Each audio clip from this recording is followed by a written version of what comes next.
they're not the Dark Ages anymore. They were dark because we lacked information. Now that we have the information, they need to be called something else. Well, I'm all about bringing back the term Iron Age. I mean, if Hesiod said it, it's good enough for me.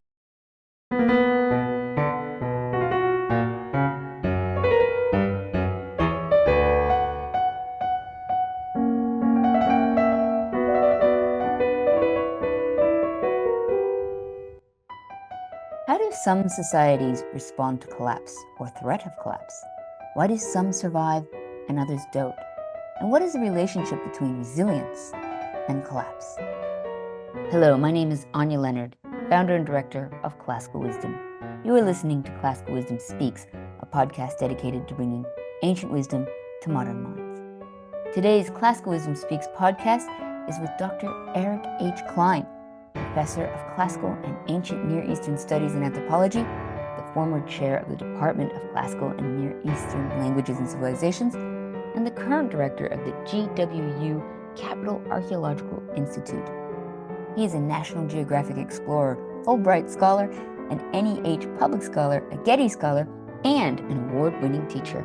He is also the author of several books, including the best-selling book 1177 BC and his recent sequel, After 1177 BC, The Survival of Civilizations, of which we'll speak about today. But before we begin, a big thank you to our Classical Wisdom members who keep Classical Wisdom alive with their support. To subscribe to our free newsletter or join our growing community, please check out classicalwisdom.com. Now, what exactly did happen after 1177 BC? Well, thank you for joining me, Eric. And I'm really excited to talk about your newest book, After 1177 BC, which is a great title. You kind of get right into it. And it's clearly a sequel to your best-selling book, 1177 BC. So I think probably the best way, before we sort of dig into the new one, is a recap for those who may not have gotten the chance to read your excellent book, or may have read it a little while ago and need a little refresher. So what exactly happened in 1177 BC in the first place? Good question. Good question. And thank you first for having me on. Wonderful to be here and happy to talk about these topics. So 1177 BC. Okay, so in that year, the so-called mysterious Sea Peoples invade Egypt for the second time. They had come 30 years earlier in 1207 BC, and now they're back. The problem is that we don't exactly know who the Sea Peoples are. They're very mysterious. The Egyptians tell us their exact names, but out of them all, we recognize only the Peleset, whom we think are the Philistines. So the Sea Peoples over the years have been given the, well, they've been blamed for the collapse of the late Bronze Age. Let's put it that way. And when I was in school, in undergraduate and graduate school, that was one of the things I was taught, was that the late Bronze Age in the Aegean and Eastern Mediterranean had been brought to a screeching halt by these Sea Peoples. And I thought, okay, well, that's fine. Turns out, I think now, and spoiler alert for the book, that the Sea Peoples are definitely part of the equation, but they do not cause this collapse. They are part of it. They are, I think, in fact, as much victims as oppressors. So what happens? Well, if we're back in the middle of the second millennium BC, we're in the late Bronze Age, again, in the Aegean and Eastern Mediterranean. And during the late Bronze Age, at that time, we've got kind of a globalized Mediterranean region, if you will, which is what Susan Sherratt at the University of Sheffield has called it, where we have like the G8 interacting, Minoans and Mycenaeans, Egyptians, Cypriots, Canaanites, Hittites, the Syrians, Babylonians. They're all happily interacting. None of them are self-sufficient. They're all leaning on each other for things like raw materials, gold, silver, copper, tin, and so on, as well as selling each other finished goods and doing diplomatic stuff. And then all of a sudden, as I mentioned, everything comes to a screeching halt just after 1200 BC. It's the collapse of the late Bronze Age. The globalized network of trade and diplomacy all goes away within, just a couple of decades. And it's one of history's great mysteries. It's never been solved as to why it happened. There's been all kinds of suggestions.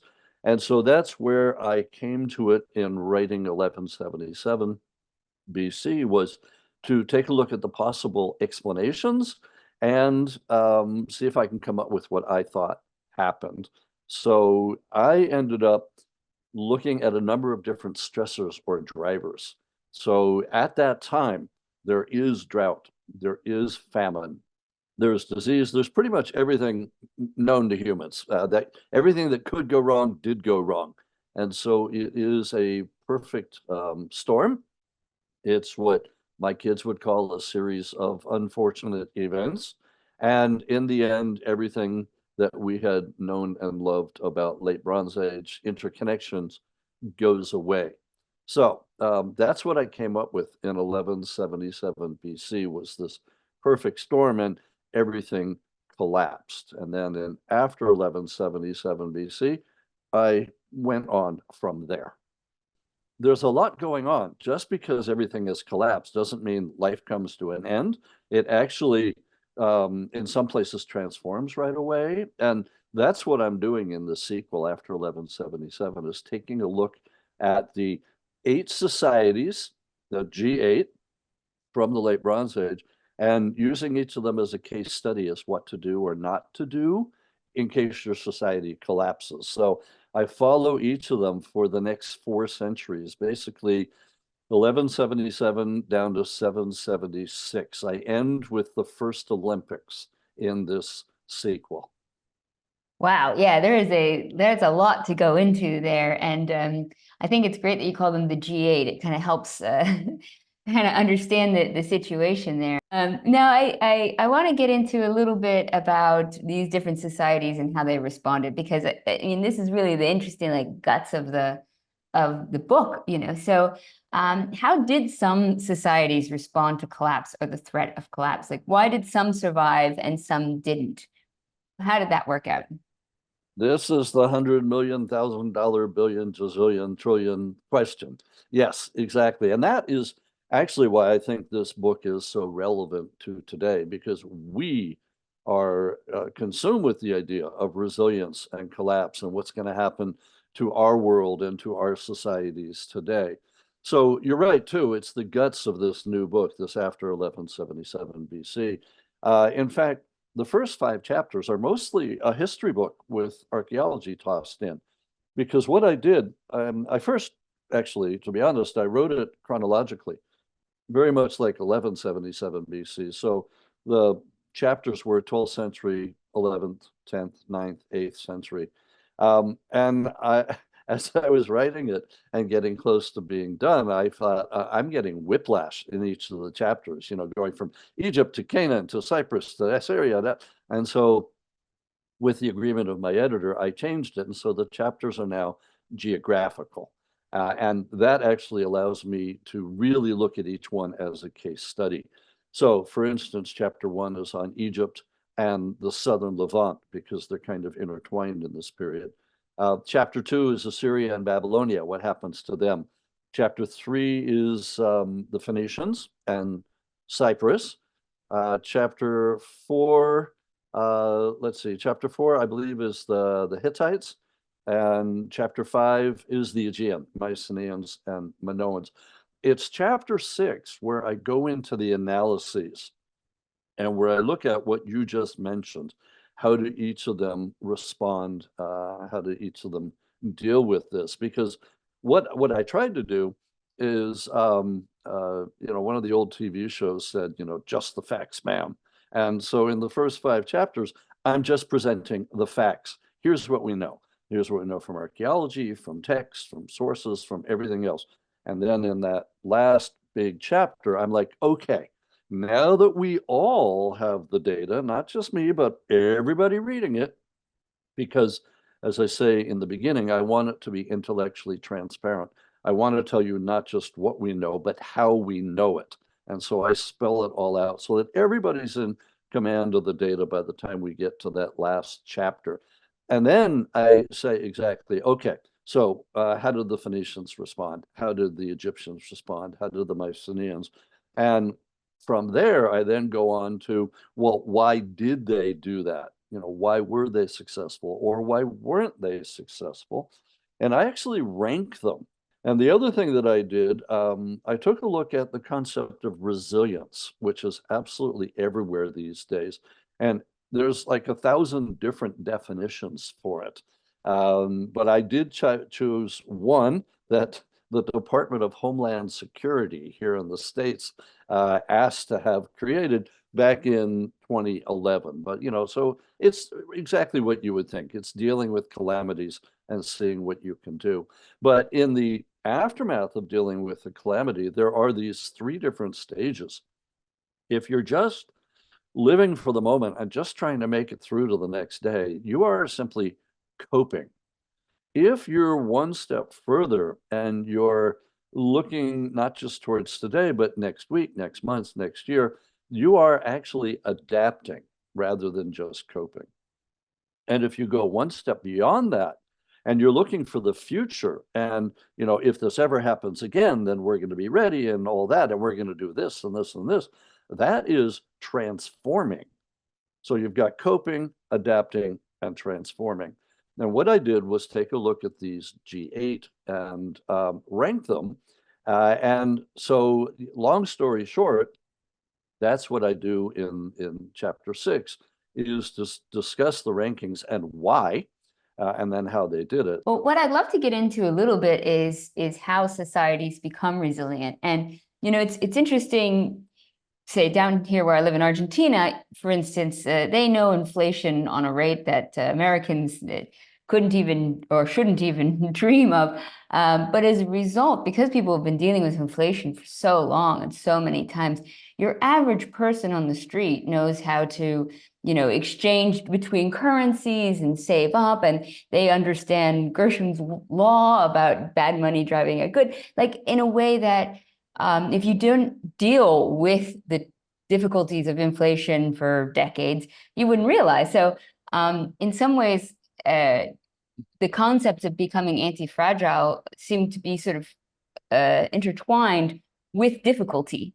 So were some of these ancient societies that thrived better, like the Phoenicians, did they have a lot more problems before 1177? Good question. Good question. No, what I see is that while we're in the late Bronze Age, everybody's doing pretty well. In fact, they're doing extremely well up until the point where they're not. For instance, in Ugarit, this port city on the coast of what is now North Syria, the life is continuing right up until they get invaded. I mean, almost. There are some letters that have just been published that came out in French in 2016 and now in English in 2020. And in fact, that's why I put out a revised version of the original 1177, came out in 2021, because there was so much more new data. And that included some of these new publications by the French excavators in which they say that there is famine in Ugarit and that enemy ships have been spotted. But, that's in the last decades or year or so at Ugarit. Up until that point, they're still happily trading with absolutely everybody else. So, to all extents and purposes, everyone is doing well up until the end. So it's not like somebody did better during the collapse because they had been preparing for it. No, they're all, I guess you could say, thinking on their feet, twirling on a dime, whatever the saying is, when catastrophe happens. In fact, in Greece, it looks like, according to the data, it looks like everything had been really good in Greece until a couple of decades before everything happened. I mean, there was good rain, agriculture was doing well. In fact, some have suggested that they might have overextended because things were so good. And then when things went bad so quickly, they found themselves in a real pickle in that kind of a catastrophe. So I don't see anything in the late Bronze Age that implies that somebody would be better or worse. in terms of what to do after their collapse. And in fact, it is really hard to point to things, like that we could use today that, that would say, oh, that's what they did, and that's what we should do today. But we'll come back to that later. But yeah, I would say what people are doing in terms of resilience, it is different for each society at the time, and yet there are some commonalities that I think I've said, that I think I found. And the other thing that I found is I am in agreement with my fellow scholars that these centuries, contrary to what others have said, are not actually a dark age. I think we need to call them something else. So that's exactly what I'd love to delve into a bit more, because the dark ages, it's something we just say all the time. I mean, and I've been talking to a lot of professors even with regards to the more recent dark ages, and every time more scholarship comes out, the dark ages get smaller and smaller and smaller, and it is kind of a controversial topic these days. So why don't we go into this a bit more? Like, can we call them dark? How do you think they should be referred to instead? Yeah, good question. So, sure, you can feel free to call them dark if you want, but I don't think they are anymore. And as you say, just like with the later so-called dark ages, which the medievalists and such are trying to get rid of, ours, which is usually called the first dark ages, I think we need to get rid of it as well. There is more and more light being shown on it, if you want to put it that way, and so they're not so dark anymore. Usually, when historians call an area dark, it's because we don't know much about it, right? It's dark to us. It wasn't necessarily dark to them. And in fact, during these centuries from 1177 to 776, we see some new inventions and new innovations. And actually, if I touch on something else that I did in the book, I looked at something called the adaptive cycle, which has come to us from all kinds of other fields, but especially like biology and ecology. The adaptive cycle, basically it's the idea that empires rise and fall, right? Like Hamilton said, oceans rise, empires fall, right? There's a cycle for everything. And in the adaptive cycle, one of the parts of it is a release phase where it collapses. But it's immediately followed by a phase of innovation and even invention, right? It's the omega phase and the alpha phase. And what I look at with this period after the collapse is it is a phase of invention and innovation. So for instance, we get the standardization of the alphabet at this time. It's not the invention of the alphabet. That's already been around in the Near East for a couple of centuries, but it is standardized now, courtesy of our good friends, the Phoenicians. And they not only standardize it, but they then spread it across the Mediterranean. So it comes to Greece and it comes to Italy. And so we get, the Greek alphabet and the Latin alphabet out of it. And of course, we're still using the Latin alphabet today to write English and Spanish and French and German and Italian and all of that. So that is one of the new, whatever you want to call it, invention or innovation from this time period. The other one is iron, the change from bronze to iron. Kind of a big deal, right? And for whatever reason, whether it's the fact that the trade routes are now cut and they're having trouble getting tin, right? Because you need 10% tin and 90% copper to make bronze. If you can't get your tin, you can't make bronze, then you got to do something else. This is where the Cypriots come in. And this is why the Cypriots and the Phoenicians are both in my top category, right? Because they are flourishing, right? With the Phoenicians doing the alphabet and purple dye, and the Cypriots doing iron, because the Cypriots had been known for mining copper and working copper and bronze. And the metallurgists, the archaeologists study ancient metallurgy, say that while they were doing the copper, they would have come across iron that they had created accidentally. And of course, smelting iron and making bronze and all that, two very different processes, and yet not that far apart, really. If you know the one, you can figure out how to do the other.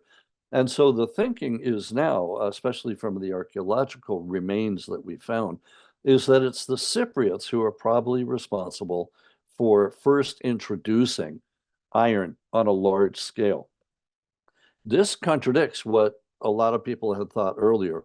You'll see all over the internet that the Hittites had iron. Well, no, they didn't. They had a couple objects, and the Egyptians did too in the late Bronze Age, made of meteorite. But worked iron, that's completely different. And you'll also see on the internet that the Sea Peoples, remember them? The Sea Peoples had weapons of iron, and that's why they were able to sweep across and defeat everybody. Well, no, they didn't. The Sea Peoples did not have iron, nor for that matter do we have a group called the Dorians. Remember them? The Dorians, they come in from Greece with weapons of iron. Yeah, they don't actually seem to exist as an invasion. And in fact, I start the book out that way. That's going to be a surprise to many people. I start the book talking about the Dorians came down from the north with their weapons of iron, according to Herodotus and Thucydides. And then I pause, but it probably never happened. And in fact, there's no archaeological evidence for the Dorian invasion. There may have been migrations of some sort, but there's a world of difference between invasions and migrations, right? But I digress. So the basic point is that nobody has iron per se until this time, until after the collapse, until the Cypriots start doing it.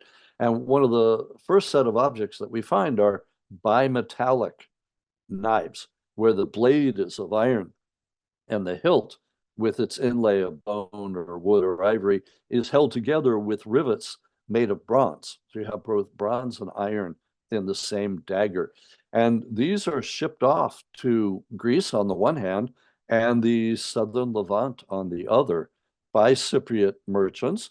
And it looks like they're sending the technology as well as the objects with them, because the know-how of how to work in iron spreads very quickly.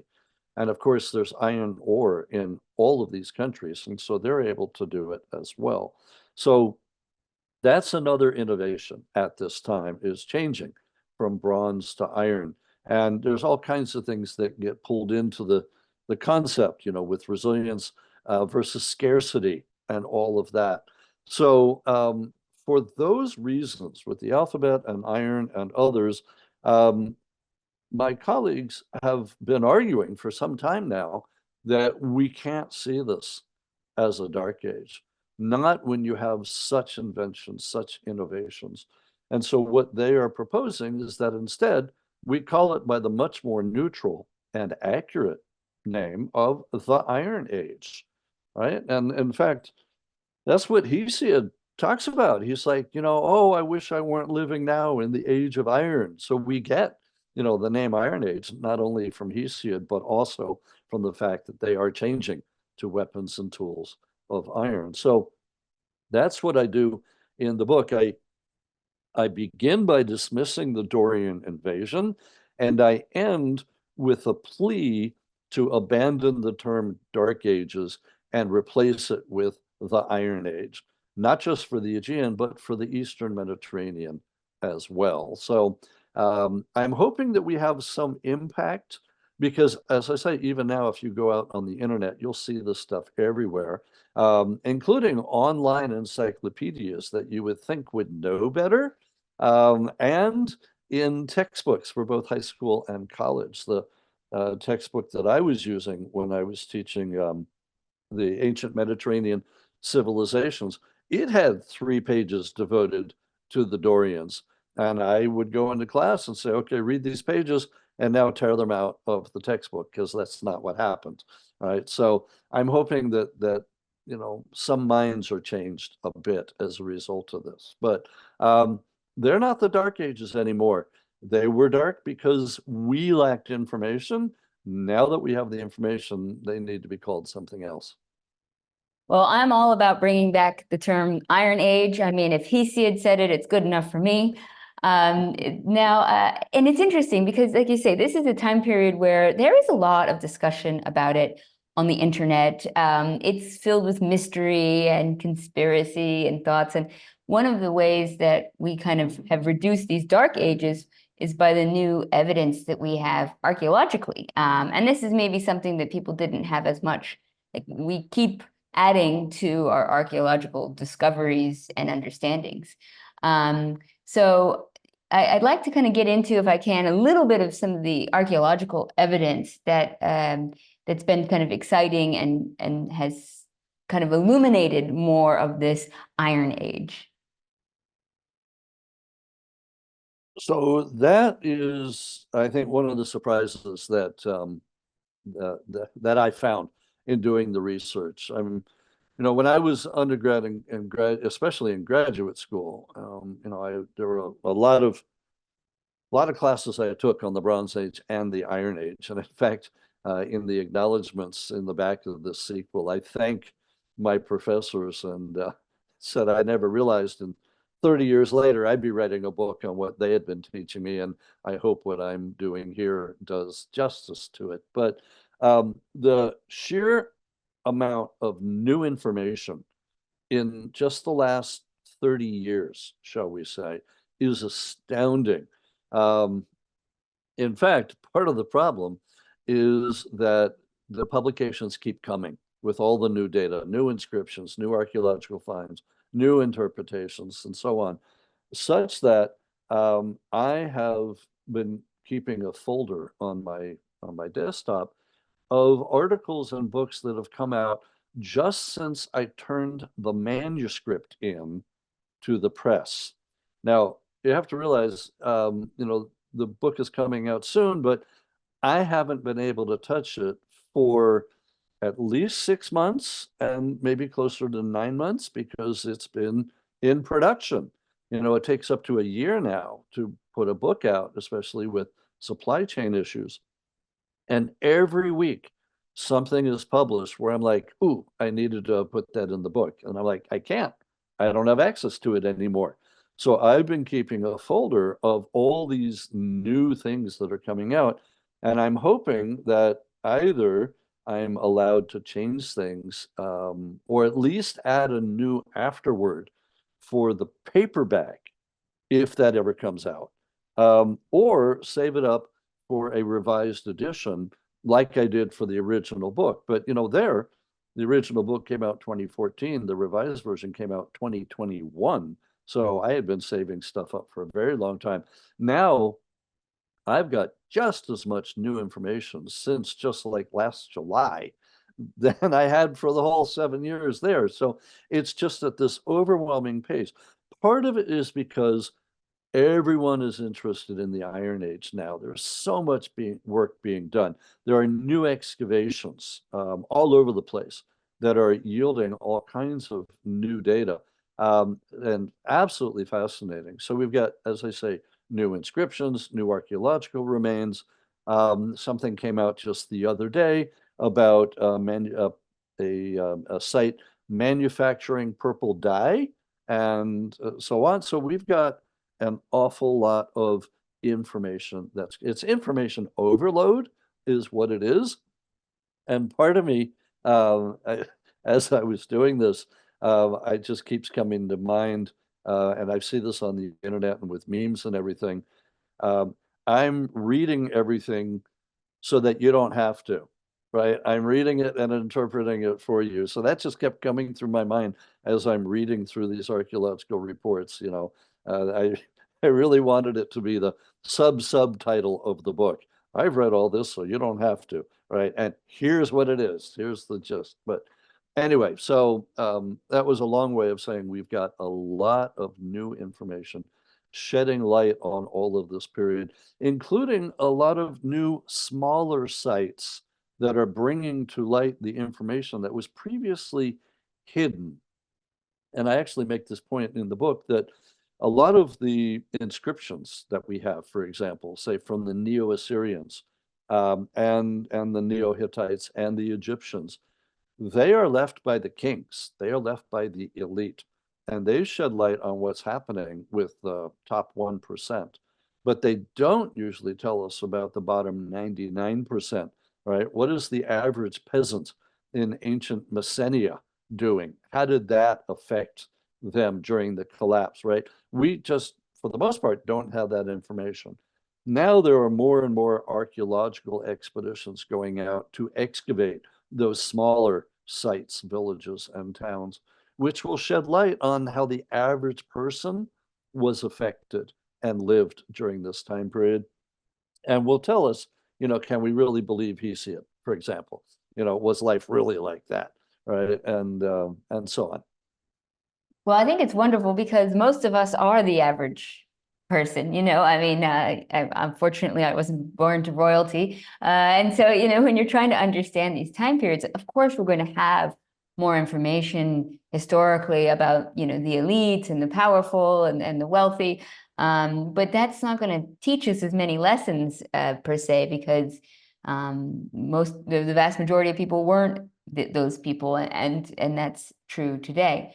So just to kind of round us out then, with regards to the takeaways, what are some of the lessons that we can learn? What were some of the elements that made the Hittites and the Mycenaeans so vulnerable? And can those be lessons that we can apply to our modern societies? Yeah, I think there are. Most of the lessons, though, are common sense.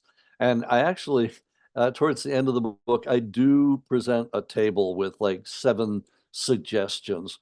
But I preface it by saying, first of all, these are common sense. And secondly, you could probably come to these without having read the rest of the book.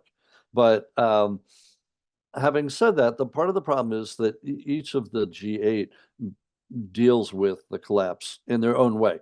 And there is no blanket rule. There is no, hey, this is how you do it, which will determine success in coming back from the collapse. So one of the things that I suggested, based mostly on looking, say, at the Assyrians and Babylonians, because not only don't they collapse, but they keep everything intact. The king is still there, the royal administration is still there, the economy is still there, the army is there. They don't lose the art of writing. They still have big inscriptions. So I said, for instance, have multiple contingency plans in place and redundant systems to fall back on if your primary ones fail. Now, that's obviously no different from what we're being told all the time today, right? You got to have a plan B, C, D, and E if plan A doesn't work. You have to have contingency plans. You have to have redundant system after redundant system, right? It just makes sense. But I can see it in the ancient world that the ones that had that in place are the ones that seem more likely to survive. Resiliency is another one. You need to be resilient enough to withstand whatever may happen, and you need to be strong enough to withstand enemy invasion, attacks, anything like that unexpected. Again, common sense. But then where it got to the specific ideas, I thought one of the reasons why those societies went down is they were not self-sufficient enough. So I said here, you need to be as self-sufficient as possible, but you should call upon your friends for assistance when you need them. All right, so I'm not saying that you need to be isolationist and totally self-sufficient. I'm just saying that, be aware that if your supply chains are cut, you need to be able to go to something else that's local, right?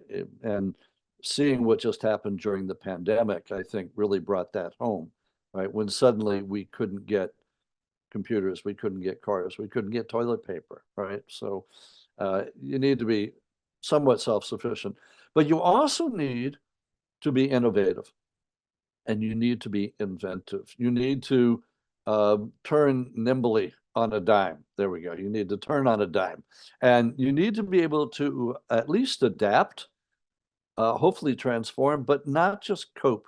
Because if you just cope, it's just going to happen again. So you really do need to do what they did, be inventive and innovative. And in fact, at the end of the book, I ask, are we Phoenicians or are we Mycenaeans? Are we going to transform in the face of what's happening to us? Or are we going to let our society collapse down around us? And then the other things I think are kind of universal, but they really apply to us today as well. Based on what I saw back then, I said, you need to prepare for extreme weather conditions, right? We've got droughts and famines now. They had droughts and famines back then. We've got wildfires. They had wildfires. So I think you really do need to prepare for extreme weather conditions. And, if they come, then you'll be ready. And if they don't happen, it won't matter, right? So you're prepared. It didn't take place. That's fine. But I would also say, and we're looking towards this more and more, you need to have dependable water sources, dependable water. And I point to the fact that the Assyrians and Babylonians are on the Tigris and Euphrates River. So they had dependable water. Even the Egyptians, even though they only kind of coped because they had internal problems, anarchy, 4 different people saying that they're pharaoh at the same time, the usual. Even they were still on the Nile, so they had water. Of the 4 biggest groups in the late Bronze Age, Egyptians, Assyrians, Babylonians, Hittites, only the Hittites don't have a huge dependable water source, and they're the one of the 4 that really do go down. So we do need dependable water sources. And I know people today are looking to the future saying that's what we're going to need to be worried about is water resources. And then the last one that common sense that I came up with, which again, I think is not only universal, but timeless. Be sure you keep your working class happy or you may have trouble. And that might be what happened with the Mycenaeans. Some of the recent thinking is that the upper class was overexploiting the peasants to do huge projects like draining the Copias Basin and building the land gate at Mycenae. And that when the upper class, when the Mycenaeans at Tiryns, Mycenae, Pylos went down, the peasants in Greece may have been quite happy, right? And some of the resilience people who study resilience elsewhere and elsewhere are saying that, sometimes one person's misfortune is another one's fortune. So, life might not have been terrible if you were a peasant in Greece, if suddenly your overlords went away and you kind of shrug your shoulders and pick up the plow again, or like, okay, let's keep going. It's important, I mean, to think of these things long term. And I personally, I feel very fortunate here in Argentina. We've got lots of water, lots of the pampas, the topsoil, there's minerals. I mean, they're very self-sufficient. So it's, if anybody's looking for a good spot to go if catastrophe strikes, this is a good one. I'm on my way. Sounds good to me. Well, Eric, you've been so generous with your time, so I want to thank you so much. I think there's a lot of interesting lessons in there, and I feel bad that we're kind of running out of time because I really wanted to do a bit more of a deep dig into the Phoenicians and the Philistines, the Israelites, the Neo-Hittites, and the whole G8. But I guess people just have to read your book instead, so that's probably not a bad thing. Yes, and I hope they do, and I hope they like it and learn a lot. And I'm happy to give feedback if anybody does read it. So, looking forward to this and looking forward to the reaction. But in the meantime, thank you so much for allowing me the time today to talk about it. My pleasure, literally. So, thank you. All right, thank you. Take care.